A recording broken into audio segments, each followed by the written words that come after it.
مفقود کے بارے میں تفتیش کے مصارف کس کے ذمے ہوں گے، کس کے ذمے ہے؟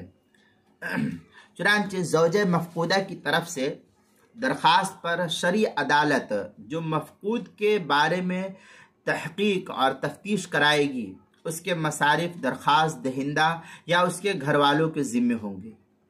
قاضی کے پاس، قاضی اس کا ذمہ دار نہیں ہوگا اس اخراجات کا، اور اگر وہ اس کی متحمل نہ ہو تو عامۃ المسلمین کے تعاون یا اگر ممکن ہو تو کسی مسلم تنظیم سے اس کے مصارف پورے کرائے جائیں گے۔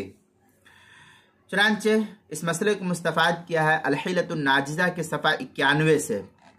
آگے مزید جو ہے حاشیۃ العدوی علی کفایت الطالب الربانی کے اندر ہے، قولہ لیکشف لها عن خبرہ واجرۃ البعث الیہا لانہ الطالبہ کما صببہ ابن الناجی۔ اس طریقے کی عبارت جو ہے حاشیۃ العدوی علی کفایت الطالب الربانی، یہ باب الطلاق وما يتعلق به، اس کے صفحہ 94 پر اس کو نقل کیا ہے۔ الشرح الکبیر للشیخ الدردیر میں ہے واجرۃ الرسول علیہا لانہ الطالبہ هذا ان کان لها مال والا فمن بیت المال۔